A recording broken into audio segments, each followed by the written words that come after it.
মুসলমানদের উপরে অত্যন্ত নির্যাতন, অত্যন্ত জুলুম, অত্যন্ত নিষ্পেষিত, পদদলিত, লাঞ্ছিত, বঞ্চিত, গঞ্চিত, হ্যায় প্রতিপন্ন মুসলমানদেরকে যেখানে সার্বীয়রা ইসরায়েল ফিলিস্তিনিদের উপর অত্যন্ত নির্যাতন জুলুম চালিয়েছেন এবং বিশ্বের প্রত্যেকটা রাষ্ট্রেই মুসলমানদেরকে কোনো সময় সুখে শান্তিতে রাত্রে দিনে সকালে সন্ধ্যায় কোনো সময় সার্বীয়রা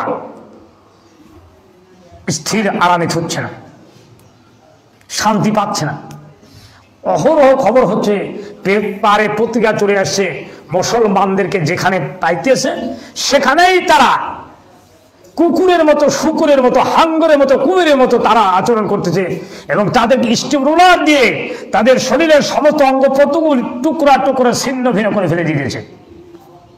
আল্লাহ রাব্বুল আলামিন বলেন, وَمَا لَكُمْ لَتُقَاتِلُوا فِي سَبِيلِ اللَّهِ وَالْمُسْتَضْعَفِينَ مِنَ الرِّجَالِ وَالنِّسَاءِ وَالْوِلْدَانِ الَّذِينَ يَقُولُونَ رَبَّنَا أَخْرِجْنَا مِنْ هَذِهِ الْقَرْيَةِ الظَّالِمِ أهلها واجعل لنا من لدنك وليا واجعل لنا من لدنك نصيرا।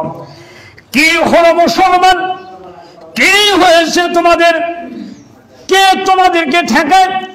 যখন সেসনিয়া, বজনিয়া, হার্জে গফির, ফিলিপিন, বার্মা, সাইবেল, আলজেরিয়া, ইরাক, ইরান, তুরস্ক, আহমেদাবাদ, মাদ্রাজ, বিভিন্ন রাষ্ট্রের মুসলমানদের উপর যখন সার্বীয় স্বৈরাচারী কাফির বেঈমানগুলি, সার্বীয় কুকুরগুলি যখন মুসলমানদের উপরে অত্যাচার, নির্যাতন, জুলুম চালায়, তখন তার অত্যাচারে নির্যাতিত হয়ে, নিষ্পেষিত হয়ে, পদদলিত হয়ে, লাঞ্ছিত হয়ে খোলা আকাশের নিচে ছোট্ট ছোট্ট শিশু বাচ্চাগুলি, নারী পুরুষগুলি, দুর্বল ব্যক্তিগুলি, তারা আল্লাহর দরবারে খোলা আকাশের নিচে হাত তুলে বলে, রব্বানা আখরিজনা মিন হাযিহিল ক্বরিয়াতিজ যালিমি আহলুহা।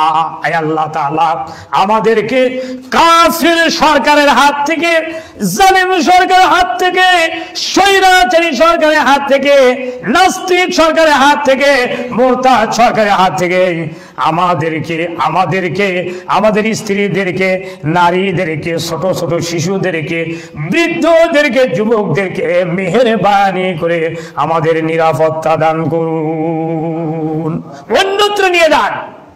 واجعل لنا من لدنك وليا واجعل لنا من لدنك نصيرا। আয় আল্লাহ তাআলা, আপনি আমাদের অভিভাবক হয়ে যান, আপনি আমাদের দায়িত্ব নিয়ে নেন, আর আপনি আমাদের জন্য সাহায্যকারী হয়ে যান। পেপারের ভিতরে দেখা যায়, পত্রিকার ভিতরে দেখা যায়, জিন্দা তাজা মানুষকে জননী মায়ের সামনে ছোট বাচ্চাকে ধরে তারা রামদা দিয়ে টুকরা টুকরা করে, খণ্ড বিখণ্ড করে ওই মাংসগুলি পিতার মাতার মুখে ছুঁড়ে ছুঁড়ে মেলে দেয়।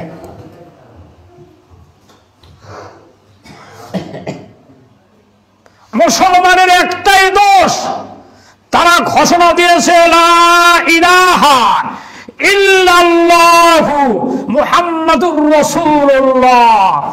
আল্লাহ ছাড়া কোনো ইলাহা নাই, মাবুদ নাই, উপাস্য নাই, আইনদাতা নাই, বিধানদাতা নাই, শাসনকর্তা নাই, কেউ নাই, আকাশেও নাই, জমিনেও নাই, একমাত্র ইল্লাল্লাহ, আল্লাহ ছাড়া। যেমন ঠিক কিনা?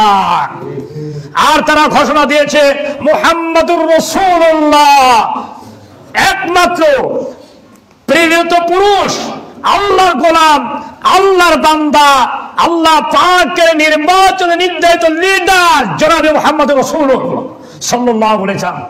এই কাফিরগুলি, এই মুশরিকগুলি, ইহুদিগুলি, নাস্তিকগুলি, মুরতাদগুলি, স্বৈরাচারীগুলি এই কথা মুসলমানদেরকে সহ্যই করতে পারে না। কথা ঠিক কিনা? আল্লাহ রাব্বুল আলামিন বলেন, وَمَن يَبْتَغِ غَيْرَ الْإِسْلَامِ دِينًا فَلَا يُقْبَلَ مِنْهُ وَهُوَ فِي الْآخِرَةِ مِنَ الْخَاسِرِينَ।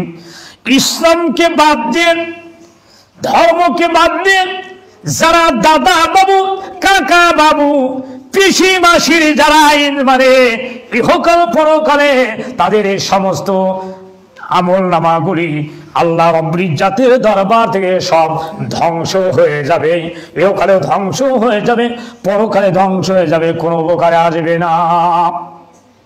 আল্লাহ রাব্বুল আলামিন বলেছেন, وَمَن يَكْفُرْ بِالْإِيمَانِ فَقَدْ حَبِطَ عَمَلُهُ وَهُوَ فِي الْآخِرَةِ مِنَ الْخَاسِرِينَ।